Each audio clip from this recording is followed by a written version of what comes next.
Coming up on Arirang News, the South Korean government announces a vaccination schedule for the fourth quarter of this year. That includes booster shots for the vulnerable and second vaccine doses a couple of weeks sooner. Another round of relief funds in the pandemic for people in South Korea who spend more money at local small businesses. It'll be paid through credit cards as cash back starting next month. And data show that among South Koreans in their 30s, 4 in 10 are not married. That's a big increase from 5 years ago, at least in part because of the pandemic. It's 5 p.m. here in Seoul. Thank you for joining us on Arirang News. I'm Devin Whiting. South Korea's finance ministry has announced the details of another COVID-19 relief program that'll see people get cash back on their credit cards in the coming months. That's if they spend more than usual and do so at small local businesses. Kim Hyun-sung reports. The South Korean government has created a new COVID-19 relief fund in the form of giving cash back on card spending. From October to the last day of this November, those who spend more than usual will get a sliver of their card spending added back to their bank accounts. The finance ministry announced on Monday that anybody in South Korea who spends at least 3% more than their average monthly spending in the second quarter will get 10% of their extra expenses back, up to a maximum of $85. The government is putting almost $600 million into this scheme. The funds aim to boost spending in small local businesses to get the economy moving. So overseas purchases, spending at big supermarket chains, major department stores and outlets, and spending on high-end brands will not be included in this cashback scheme. Anyone in South Korea who's using a South Korean credit or debit card, including foreigners, can apply by calling their card company or visiting its website starting from October. Applications will be open until November 30th. But if the total funds allotted to this scheme run out faster than expected, applications could close earlier than announced. Kim Hyun-sung, Arirang News. The number of people filing for bankruptcy in South Korea hit a 5-year high in 2020 as the pandemic and the distancing rules took away their livelihoods. According to data from the Supreme Court, there were 50,370 bankruptcies last year among private individuals, an increase from the year before of 10.4%. In addition, 1,069 companies filed for bankruptcy. That was an on-year increase of almost 15%, and it was the first time the figure has topped 1,000 since the figure was first compiled in 2004. Data show most South Koreans over age 60, unlike in the past, are still working jobs to make a living. That's according to Statistics Korea, where an official said these people of the baby boom generation are accustomed to a more independent life, many of them having gone to college, giving them lifelong skills. Also, data show that as of last year, around 40% of people in their 30s were not married. That's an increase of more than 6% compared to 2015. The agency official said reasons might include the difficulty of finding jobs and housing, especially in the pandemic. The Chinese real estate conglomerate Evergrande has another bond interest payment due this Wednesday, having reportedly missed one last week, and that raises more concerns about a potential ripple effect throughout the markets if it defaults or even collapses. The upcoming payment is worth $47.5 million. Multiple reports cite anonymous sources who say Evergrande missed a dollar bond payment last Thursday, though the company hasn't said so. It's now in a 30-day grace period. Evergrande has liabilities of around $305 billion, and its collapse could damage not only China's financial system, but hurt investors around the world. The Chinese authorities are watching the situation closely, but have not given a clear sign that they're going to intervene.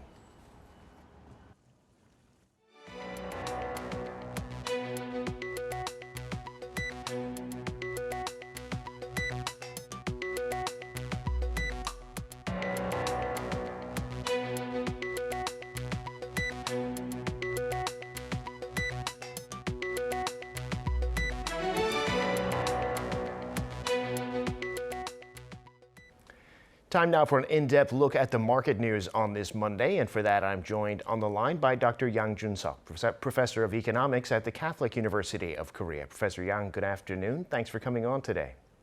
Happy to be here. Well, stocks on Wall Street were higher for the most part on Friday as investor fears eased a bit regarding the situation at the Chinese real estate conglomerate Evergrande and its inability to make its debt payments. The Nasdaq off slightly, though. What's the story in the global markets? Okay, well, looking at the market for the last couple of weeks, there was a massive drop on Friday the 17th. That's likely due to China Evergrande.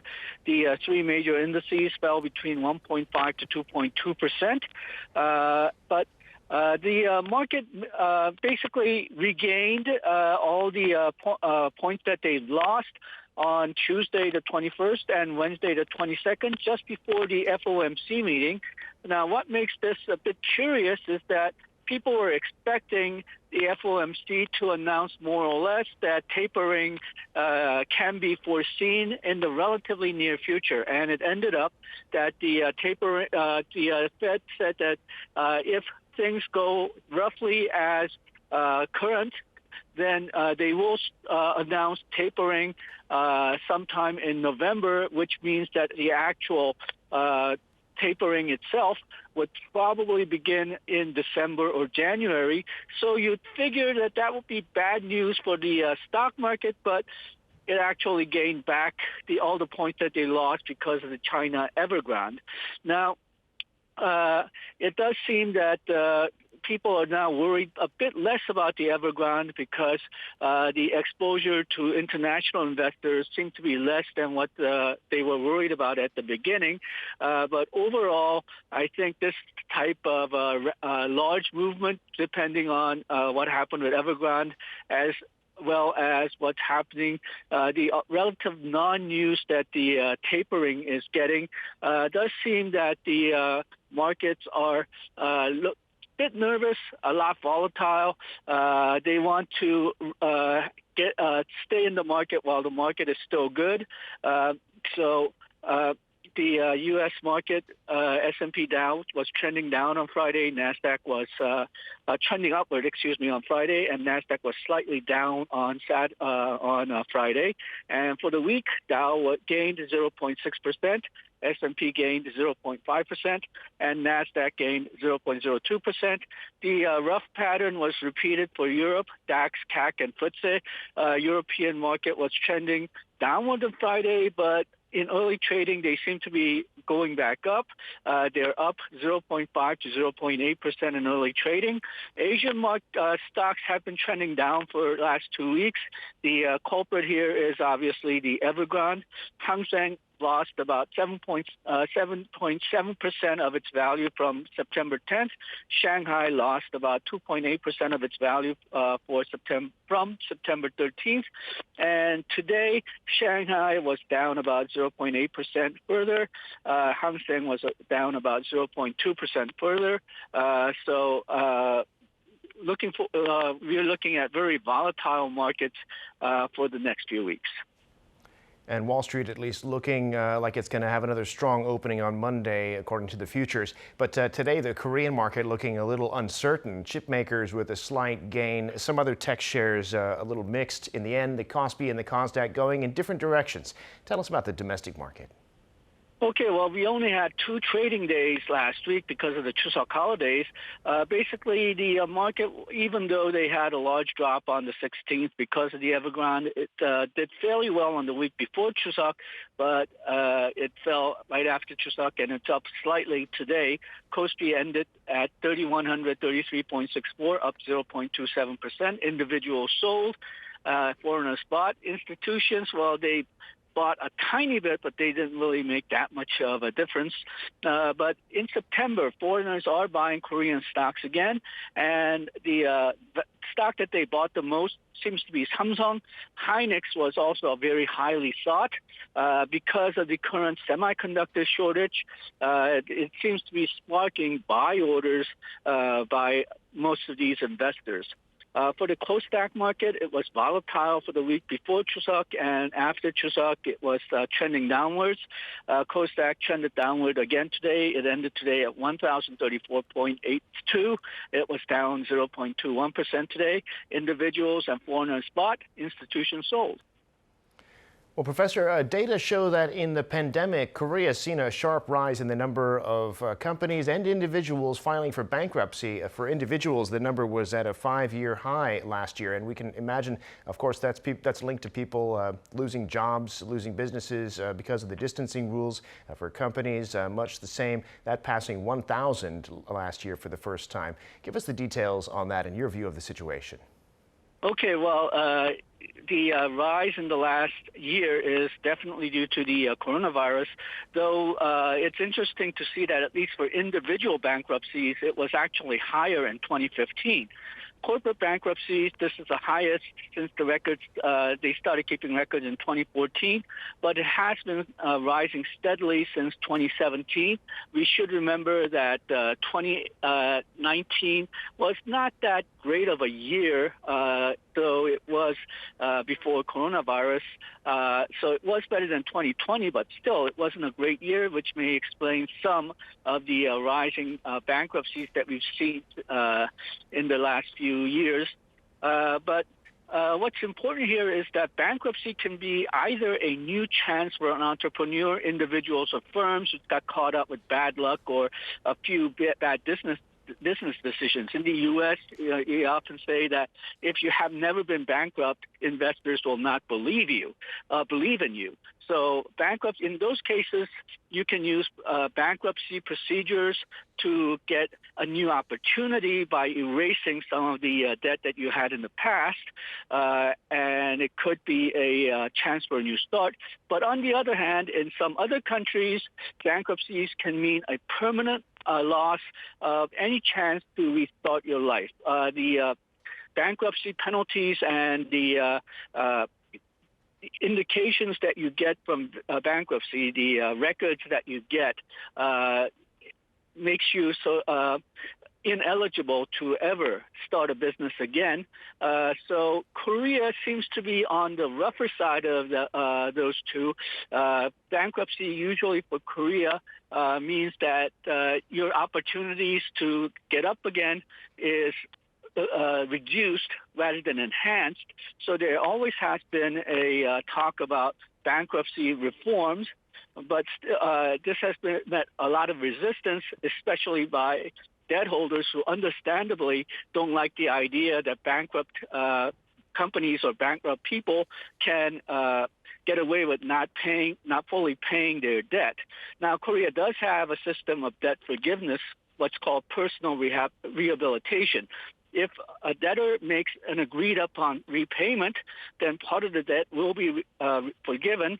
And this year, about 26,500 people applied, but this is less than where it was in 2019 and 2018 when it was over 90,000 people. So it does seem like people don't have that much of a confidence that they will be able to repay even part of the debt, so they're opting to just file for bankruptcy rather than trying to rehabilitate their situation. So this does indicate that it is a very bad time for starting up a business, and it does point out the need for further, perhaps, bankruptcy reforms. Well, the statistics you point out, very interesting that these figures have been worse in fairly recent years. Finally, Professor, before we go, what's on your radar here as we start a new week? Okay, well, there's Bank of Korea's September consumer sentiment and business sentiment numbers coming up, and the statistical office will offer the August industrial trend numbers, so we'll get an idea on consumption and production in August. But what's going to be really interesting is the U.S. Personal Consumption Expenditure Price Index, which comes out on Friday. This is the Fed's preferred measure of inflation. So we'll see whether the numbers are high or low. And if the numbers are high, then the chances of Fed accelerating their timetable for tapering and raising the interest rate will rise. If the price index inflation comes out fairly low, then perhaps they will delay tapering and interest rate rise, but we'll have to see the numbers. Indeed, we'll be watching for those signs later this week. Professor Yang Jun-suk, thank you for sharing your insights with us today. As always, we appreciate it. Thank you.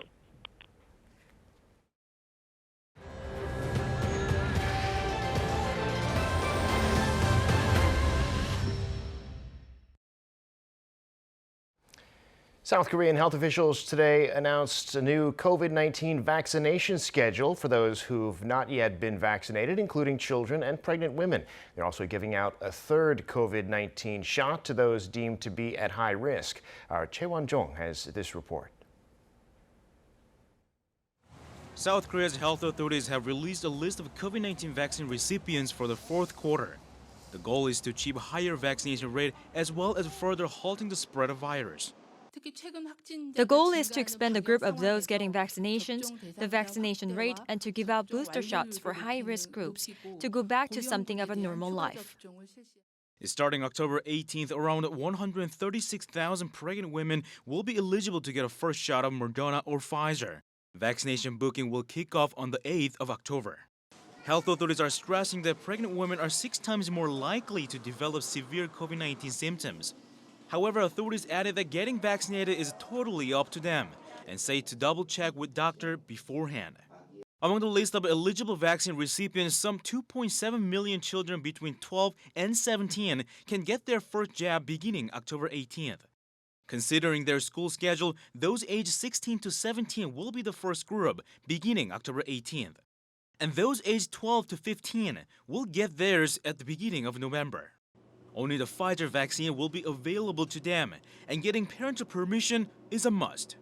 And to deal with the more contagious Delta variant, authorities have announced that the booster shots will be given to those in high-risk groups. Starting with medical workers at COVID-19 treatment hospitals, they'll be getting the additional Pfizer shots from October 12th. People at nursing homes and hospitals are next, from November 10th, and medical workers at other hospitals after that. Also, those over 60, who are 6 months after being fully vaccinated, will get their booster shots gradually. To reach herd immunity as quickly as possible, at least by November, the authorities are also shortening the mRNA vaccination interval time from 6 weeks to 5 or even 4 weeks. The new vaccination schedule will be automatically adjusted starting Tuesday. Choi Won-jong, Arirang News. Since the end of the CHUSEOK holiday last week, there's been a surge in COVID-19 cases in South Korea, reaching a new daily high over the weekend of more than 3,000. Authorities are asking people to cancel social gatherings to bring case numbers down before they announce potential changes to the distancing rules this Friday. Shin Yeun reports. South Korea on Monday reported 2,383 new cases of COVID-19. This was the highest recorded for a Monday since the pandemic began. The proportion of cases from outside the capital region is rising once again, reaching 29%. Authorities explained this was most likely due to many traveling across the country to visit their relatives during the CHUSEOK holidays. They've also asked people to refrain from gathering or going to work or school if they have any symptoms. President Moon Jae-in prioritized bringing down this uptick of cases from CHUSEOK. Through the Blue House spokesperson on Monday, the president pledged to add fuel to the government's virus prevention efforts. The president's comments came just days before authorities are set to announce new social distancing measures for October. The current measures in place are set to end on October 3rd. Authorities have hinted that new quarantine rules should be eased gradually in consideration of COVID-19 continuing to linger despite high vaccination rates. And according to the National Medical Center, almost 90% of 1,550 adults surveyed believe that COVID-19 cannot be completely eliminated. Instead, they agreed to the idea that it should be prevented through vaccinations like the flu. As of Monday, more than 45% of the whole population have been fully vaccinated. To bring up the vaccination rates, the government is set to review incentives for the vaccinated. While doing so, they pledge to also find ways to protect the unvaccinated from catching the virus. Shin Yeun, Arirang News. In other news, South Korea and the United States have started their biannual defense talks in Seoul. That's the 20th Korea-U.S. Integrated Defense Dialogue, which began on Monday and will run for 2 days. South Korea's Deputy Defense Minister for Policy, Kim Man-ki, thanked the American delegation for their support during last month's Operation Miracle to evacuate around 380 Afghans from potential danger under the Taliban. He said it was a reminder of their alliance forged in the Korean War, and he said the two sides continue to develop a more comprehensive and forward-looking alliance in the face of the persistent challenges posed by North Korea. In response, the U.S. Deputy Assistant Secretary of Defense for East Asia, Siddharth Mohandas, said it was significant that they're holding talks face-to-face in the pandemic. Last month's joint military exercises, he said, support the alliance's defense posture and, moreover, world peace, especially considering North Korea's missile launches. North Korea is saying it's open to the possibility of declaring a formal end to the Korean War, as well as holding another inter-Korean summit. Experts, however, say that for those lofty goals to become reality, Seoul and Pyongyang need to first reopen their cross-border lines of communication. Kim Da-mi reports. North Korea watchers say restoring communication lines between the two Koreas would be the first step in returning to the peace process, even paving the way for a possible inter-Korean summit within the year.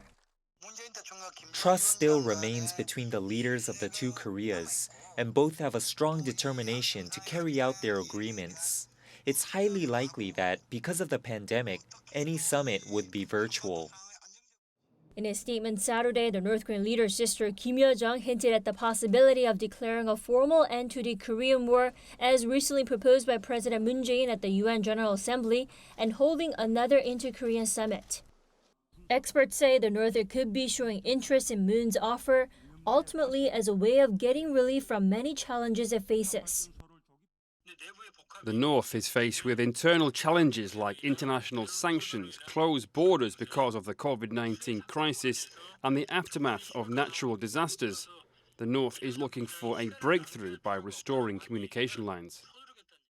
The North cut off all hotlines and blew up the Joint Liaison Office in June 2020 in protest against anti-Pyongyang propaganda leaflets flown over the border by activists in the South. Communication lines were back up briefly in late July this year, but the North has not responded to Seoul's attempts to call since the South Korea-U.S. joint military drills in the summer. Despite the optimistic signs from the North recently, experts note that there are certain conditions for such lofty goals to come true. The North is urging the U.S. to get rid of sanctions on the regime and Seoul to drop what it sees as a double standard by not making an issue out of the North's self-defense measures. In order to secure peace on the Korean peninsula, Seoul's Unification Ministry on Monday reiterated the need to restore the two sides' communication channels. North Korea will convene its Supreme People's Assembly on Tuesday, and analysts expect no message for Seoul or Washington, but rather a focus on the regime's internal affairs, including legislation and the state budget. Kim Da-mi, Arirang News. And in North Korea, the Supreme People's Assembly this week is not the only big event coming up. Next month is a key anniversary for the regime, which could be accompanied by some military moves. Kim Hyo-sun has more. North Korea would showcase its military strength earlier this month with the test firing of short-range ballistic missiles, will convene its Supreme People's Assembly on Tuesday. The assembly decides the regime's internal affairs, including laws and budget. Pundits, however, say there is a possibility the regime will use it to reaffirm its commitment to its nuclear arsenal, as well as its hardline strategies against the U.S. Eyes are on whether Kim Jong-un will appear, as he gave a speech at the 14th Supreme People's Assembly in April 2019. The regime will also celebrate the 76th anniversary of the founding of the ruling Workers' Party in October. As this year marks the 10th year of Kim Jong-un's ascent to power, experts say the regime may use the opportunity to showcase its military capabilities.